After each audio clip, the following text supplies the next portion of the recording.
L'homme ne vivra pas de pain seulement, mais de toute parole qui sort de la bouche de Dieu. Voici votre moment de méditation quotidienne.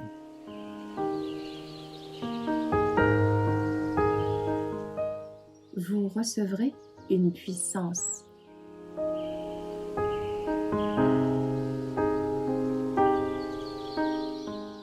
Dans les temps d'épreuve, le 2 mai. Car nous n'avons pas un souverain sacrificateur incapable de compatir à nos faiblesses, mais il a été tenté comme nous à tous égards, sans commettre de péché.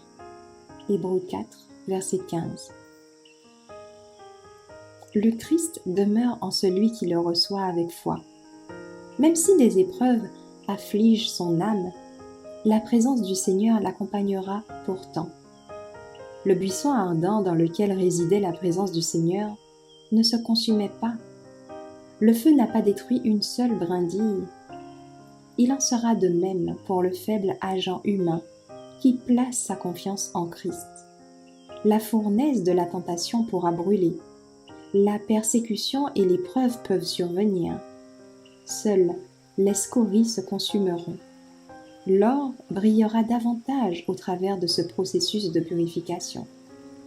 Celui qui réside dans le cœur du fidèle est plus grand que celui qui contrôle les cœurs des croyants. Ne vous plaignez pas avec amertume de l'épreuve qui s'abat sur vous, mais que votre regard se dirige vers le Christ, qui a revêtu son humanité de sa divinité, afin que nous comprenions combien son intérêt pour nous est grand, puisqu'il s'est identifié à l'humanité souffrante. Il a goûté la coupe de la tristesse humaine. Il fut tenté en tout point comme l'est l'humanité, afin de pouvoir soutenir ceux qui sont tentés. Il déclare : « Je rendrai les hommes plus rares que l'or fin. Je rendrai les humains plus rares que le métal d'Ophir. » Ésaïe 13, verset 12.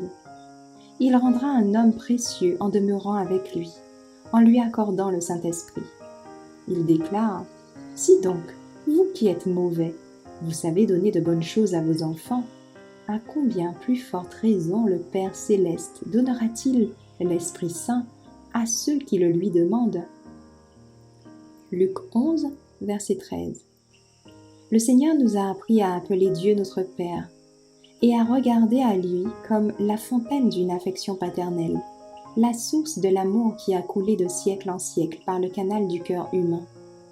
Toute pitié, toute compassion, tout amour qui sont manifestés sur terre ont émané du trône de Dieu et comparés à l'amour qui demeure dans son cœur, sont comme une fontaine à côté d'un océan.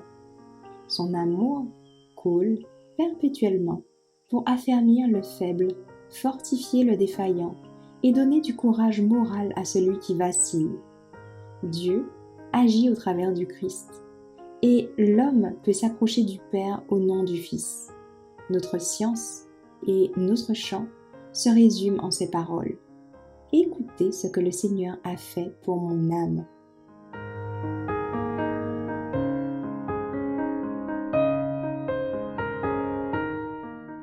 Merci d'avoir écouté cette présentation. Assurez-vous de nous rejoindre demain pour votre moment de méditation quotidienne avec lereste.org.